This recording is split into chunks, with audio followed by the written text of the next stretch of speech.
It's time for the 420 Radio News, covering the latest headlines in consumer cannabis, medical marijuana, and industrial hemp. Transcripts of 420 Radio News are available daily on our website at 420radio.org.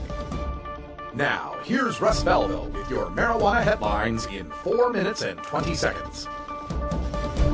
This is your 420 Radio News for Thursday, December 4th, 2014. A fourth Washington state judge says cities and counties can ban licensed marijuana businesses within their jurisdictions. The state attorney general's office says Cowlitz County Superior Court Judge Michael Evans issued his ruling Wednesday in a case brought against neighboring Clark County. The plaintiffs, Emerald Enterprises LLC and John M. Larson, had argued that Washington's legal pot law did not leave room for such local bans. But the judge disagreed, joining judges in Benton, Chelan, and Pierce counties.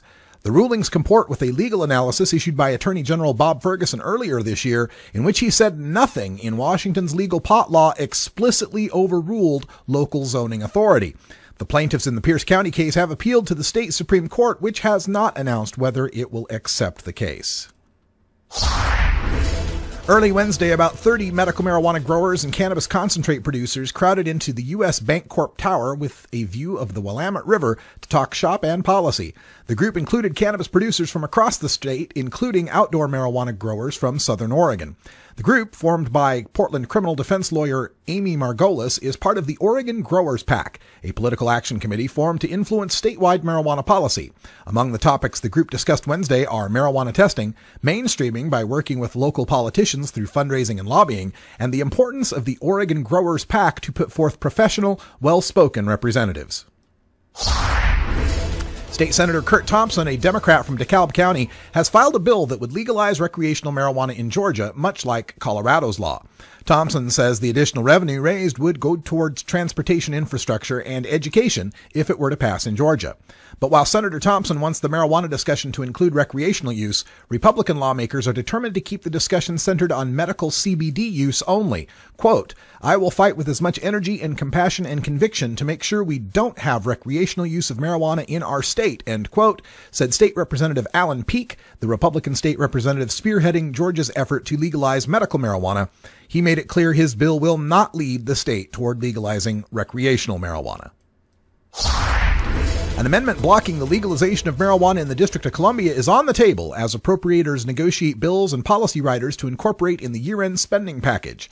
The issue remained unsettled on Wednesday and has been forwarded to the chair and ranking members of the House and Senate Appropriations Committees.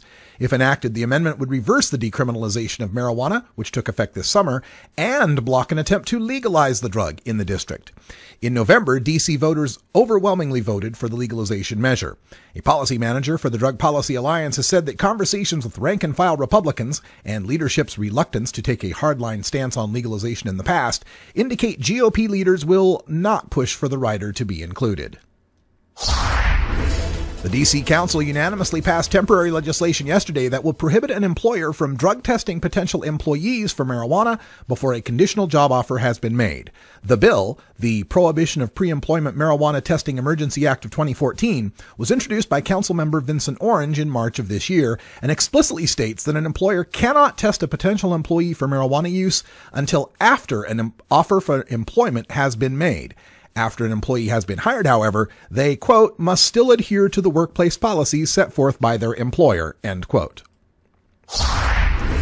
The surviving corrections officer who pleaded guilty to charges related to the discovery of marijuana butter at his home will not face jail, but must pay a $10,000 fine and potentially testify against two other officers. Brian Tennant, a 20-year veteran of the Kent County Sheriff's Department in Michigan, told a judge Thursday that he never meant to break the law. Quote, "I pick up prescriptions for my wife," end quote, Tennant told Kent County Circuit Judge Dennis Lieber. Quote, "I believed I was operating within the law," end quote.